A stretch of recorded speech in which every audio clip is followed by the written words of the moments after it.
اللہ کے حبیب صلی اللہ علیہ وسلم کی خدمت میں ایک شخص حاضر ہوا اور اس نے اذن جہاد طلب کیا. حضور میں جہاد پہ جانا چاہتا ہوں, مجھے اجازت مرحمت فرمائے.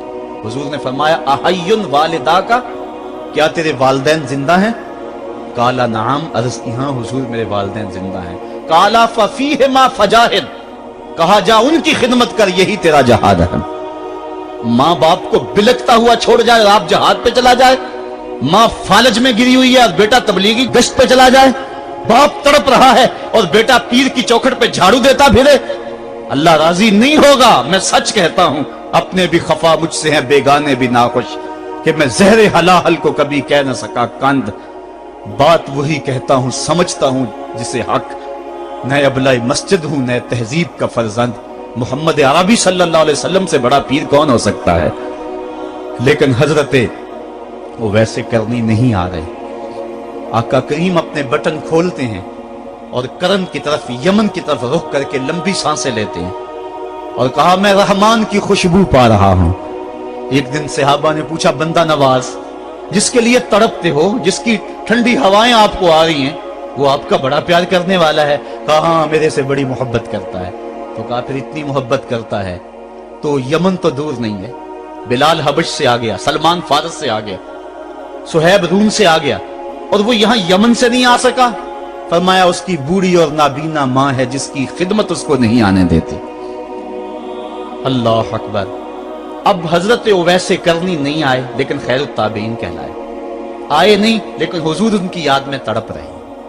اللہ, بلکہ حضور نے فرمایا کہ کوئی جائے اویس بن عامر کو ملے, اور جب ملے تو اس کو کہنا میری امت کی بخشش کی دعا کرے. جو ماں باپ کی خدمت کرتا ہے اس سے ثابت ہوا اس کی دعائیں قبول ہوتی. میں نے ایک روایت میں پڑھا ہے کہ جو آدمی روزانہ اپنے والدین کے لیے دعا کرے, والدین زندہ ہوں تب بھی, والدین فوت ہو گئے ہوں تب بھی, یہ عادت بنا لے, روزانہ ماں باپ کے لیے دعا کرے, ساری زندگی اس کے رزق میں بے برکتی نہیں آئے گی. اللہ اس کو رزق کی فراوانی عطا کر دے گا. اور جو والدین کے لیے دعا نہیں کرتا اللہ تعالیٰ کی رحمتوں سے محروم ہو جاتا ہے. حضرت ابو ہریرہ رضی اللہ تعالیٰ عنہ جب بھی ہاتھ اٹھاتے تھے تو یہ دعا کرتے تھے, اللہم اغفر لابی ہریرہ ولأمی ولمن استغفر لہما, اے اللہ ابو ہریرہ کو بخش دے, حضرت ابو ہریرہ کی ماں کو بخش دے, اور قیامت تک جو ہم دونوں کے لیے بخشش کی دعا کرے اس کو بھی بخش دے. حضرت امام محمد بن سیرین ایک بزرگ ہوئے تابعی, جب بھی دعا کرتے تھے یہ دعا ضرور کرتے تھے, اے اللہ ابو ہریرہ کی بخشش کر دے. کسی نے کہا کہ تمہیں ابو ہریرہ رضی اللہ تعالیٰ عنہ ان کی ماں سے بڑی ہمدردی ہے. کہا ان سے جو ہمدردی ہونی ہے وہ تو ہونی ہے. انہوں نے کہا ہوا ہے اللہ ابو ہریرہ اور ان کی ماں کو بخش دے, جو ان کے لیے دعا کرے اس کو بھی بخش دے. تو میں دعا کر کے اپنی بخشش پکی کر رہا ہوں. تو والدین کے لیے دعا کرنا اللہ کی رحمت کو دعوت دینا ہے. تو فرمایا کہ جاؤ اویس بن عامر کو جانا اور جا کے اس کو میری امت کے لیے دعا کا کہنا. حضرت سیدنا عمر فاروق حضرت علی المرتضیٰ گئے, جا کے ڈھونڈا, تلاش کیا, اویس بن عامر ملے, حضور کا سلام کہا, بس پھوٹ پھوٹ کے رونے لگے. کہا بتاؤ میرے رسول کے لبوں پہ میرا نام کیسے آیا تھا, حضور میرا جب تذکرہ کرتے تھے کیسے کرتے تھے. یہ درد دیکھا تو بولے کہ کیا آپ اتنی محبت رکھتے ہیں تو پھر ملنے کیوں نہیں آئے حضور کو, اتنا جو پیار رکھتے ہیں تو زیارت کرنے کیوں نہیں آئے. تو حضرت اویس کرنی نے بات کے رخ کو بدلا, کہا تم نے میرے رسول کو دیکھا, تم نے میرے رسول کی زیارت کی ہے؟ کہا ہاں ہم تو صبح و شام وہاں رہے ہیں. کہا پھر بتاؤ حضور کے یہ ابرو جڑے ہوئے تھے یا کھلے ہوئے تھے؟ اب دونوں حیران ہو گئے. کہا تم نے تو دیکھا, میں نے تو دیکھا نہیں, تم بتاؤ نا, پھر میں تو گیا نہیں, مجھے کہتے ہو گیا نہیں, تم بتاؤ حضور کے ابرو جڑے ہوئے تھے یا کھلے ہوئے تھے؟ حیران ہیں. کہا حضور آپ ہی بتلائیے. کہا کوئی دور سے دیکھتا تو جڑے ہوئے نظر آتے, قریب آ کے دیکھتا تو کھلے ہوئے نظر آتے. یہ وہ ہے جو ماں کی خدمت کرتا رہا اور حضور کے دربار میں حاضر نہیں ہو سکا, لیکن حاضری اس کی تھی, وہ جہاں بھی تھا وہ نبی کے قرب میں تھا. تو اس لیے ماں باپ کی خدمت اتنا بڑا وظیفہ ہے. حضرت بایزید بستامی کہتے ہیں میں نے حق معاف کروا لی اپنی ماں سے, کہ ماں تیرے حق ادا کروں یا اللہ کے حق ادا کروں, تو مجھے اپنے حق معاف کر دے, میں اللہ سے اپنے حق معاف کروا لیتا ہوں, اپنی اللہ کو راضی کر دیتا ہوں. جنگلوں میں گھومتے رہے, 12 سال بیت گئے. ایک دن دوبارہ آئے, بستام کی سمت سے گزرے, خیال آیا چلو ماں کو سلام کر جائیں. तहज्जुद का वक्त था, रात का वक्त था, दरवाजे पे खड़े रह गए कि मेरी माँ सोई होगी, मैंने कभी कोई खिदमत नहीं की माँ की, तो अब उठा के तकलीफ क्यों दी। सारी रात खड़े रहे। जब तहज्जुद का माँ वक्त गुजरा तो नाली से पानी आया, समझ गए कि मेरी माँ तहज्जुद के लिए उठी है। दरवाजे के करीब हो गए, माँ ने हाथ उठा लिया, कहा अल्लाह मेरा बेटा बा यजीद तेरी तलब में निकला हुआ है, मैंने उसे अपने हक माफ कर दिए, तू उसको अपना विसाल अता कर दे। हजरत बा यजीद दरवाजा खटखटाने लगे और माँ के कदमों में लिपट गए और रो के कहने लगे, जिस रब को मैं जंगलों में तलाश करता हूं वो तो रब मेरी माँ के पास है। तो माँ की दुआओं में अल्लाह की रिजा है, माँ राजी हो जाए तो समझ लो खुदा राजी है। अल्लाह ताला जल्ला शानहू ने इरशाद फरमाया, वक़दा रब्बुका अल्ला ताबुदू इल्ला इय्याहु, तेरे रब ने यह तय कर दिया है कि उसके अलावा किसी की पूजा नहीं करोगे। व बिल वालिदैन इहसाना, और वालिदैन के साथ उसने सुलूक से पेश आओगे। इम्मा यबलुगन्ना इंदकल किबरा अहदुहुमा औ किलाहुमा फला तकुल लहुमा उफ़्फ़िन वला तनहरहुमा, अगर तेरे पास दो या दोनों में से एक बढ़ापे को पहुंच जाएं तो फिर उनके सामने तूने उफ भी नहीं कहना और ना उनको झिड़कना है और उनसे नरम लहजे में बात करनी है। जब माँ बाप जवान हो, बच्चों की जरूरियात पूरी कर रहे हैं, उनके तालीमी अखराजात और उनके मुआशी सारे मामलात दुरुस्त कर रहे हो, तो उस वक्त तो वालिदैन की बच्चे ताज़ीम करते ही हैं। इम्तिहान उस वक्त शुरू होता है जब माँ बाप बूढ़े हो जाते हैं और चलने फिरने की सख्त भी नहीं रहती, सिर्फ सांस की एक डोरी लटकी रहती है। और जिस तरह बच्चा अपने बदन से मक्खी भी नहीं उड़ा सकता था, अब ये हालत माँ बाप पर आ गई और बच्चे की तरह मिजाज चिड़चिड़ा हो गया। जमाने के हालात बदल गए, लेकिन माँ की पुरानी, बाप की वो पुरानी रवश है, वो उसी अंदाज में, उसी डगर में बात करता है। ये आजमाइश के दिन है, ये इम्तिहान के दिन है। अब देखना है वालिदैन की इस वक्त ताज़ीम कौन करता है। फरमाया इम्मा यबलुगन्ना इंदकल किबरा, अगर तेरे पास वो बढ़ापे को पहुंच जाएं, दोनों पहुंच जाएं, या तेरी खुशकिस्मती कि दोनों में से एक पहुंच जाएं या दोनों पहुंच जाएं, तो फिर उनकी तूने ताज़ीम करनी है। क्या, कैसे ताज़ीम करनी है?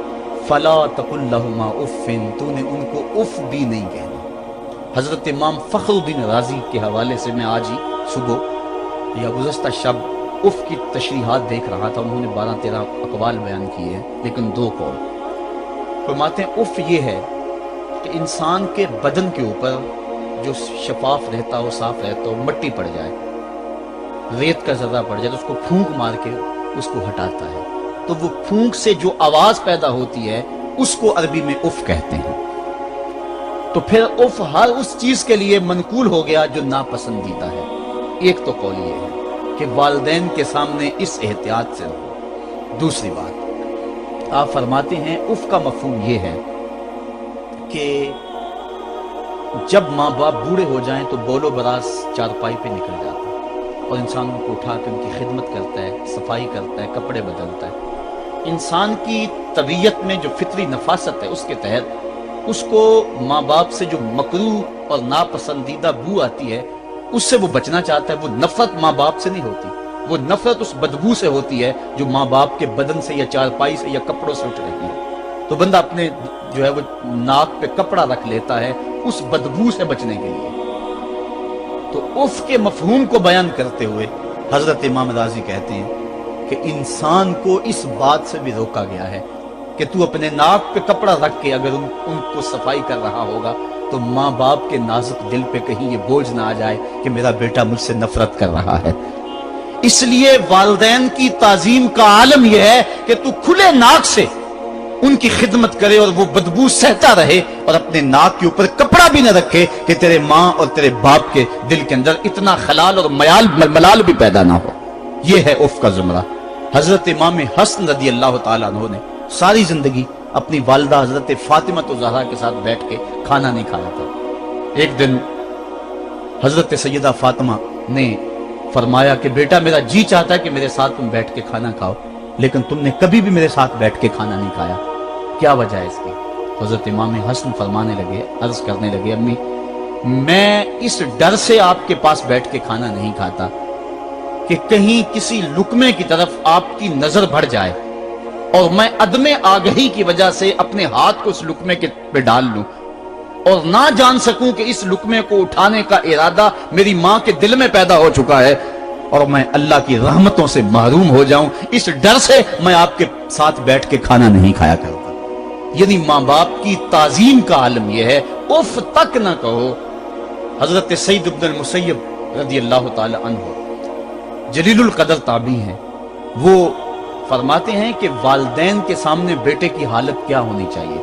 तो फरमाते हैं जिस तरह भागा हुआ गुलाम पकड़ा जाए और उसको पकड़ के जो है वो आका के सामने पेश कर दिया जाए, तो उस भागे हुए गुलाम को पकड़ के जब आका के सामने पेश कर दिया जाए तो जो हालत उस गुलाम की होती है, बेटे की हालत ये मां बाप के सामने होनी चाहिए।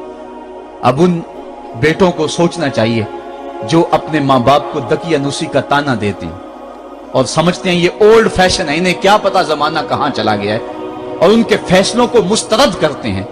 उलमा ने इस बात को तफसील के साथ बयान किया है कि शरीयत के जो कतई ज़ाब्ते हैं, उन ज़ाब्तों और उन कवानीन को और उन मामलात में तो वालिदैन की फर्माबरदारी नहीं होगी, अल्लाह की अगर मासियत होती हो, लेकिन जो मामले शक वाले हैं वहां मां बाप के कौल को तरजीह दी जाए। तो फरमाया उनके सामने उफ भी नहीं कहनी, वकुल लहुमा कौलन करीमा, और उनसे नरम लहजे में बात करनी है। वख्फिद लहुमा जनाह ज़ुल्ल मिनर रहमा, और उनसे बात और उनके लिए अपने बाजू बिछा लेने हैं नरम दिली की वजह से, नरमी की वजह से। जब जानवर जमीन की तरफ रुख करता है, ऊपर से नीचे की तरफ आता है तो अपने परों को सकेड़ लेता है, तो उसके लिए ये लफ्ज बोले जाते हैं वख्फिज लहुमा जनाह। तो अल्लाह ताला फरमाया जिस तरह वो जानवर इज्जत से अपने बाजू सकेड़ लेता है और फैलाता नहीं है, वालिदैन के सामने तेरी अकड़, तेरा उहदा, तेरा मनसब, तेरी शाने, तू बड़ा ऊंचा है, लोग तुझे सलूट करते हैं, तेरे हाथ चूमते हैं, तुझे सलाम करते हैं, ऊंची कुर्सियों पे तू बैठता है, लेकिन वो सब वहां छोड़ दे और मां के कदमों में आजिज बन के बैठ जा, बाप के कदमों में आजिज बन के बैठ जा।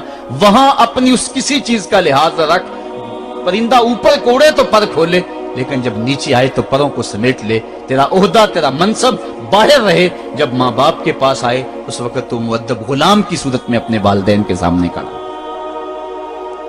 वकुल रब्बिरहमहुमा कमा रब्बयानी सगीरा, और अगला हक ये बयान फरमाया कि अल्लाह की बारगाह में अर्ज़ कर, अल्लाह मेरी माँ पर भी और मेरे बाप पर भी रहम फरमा।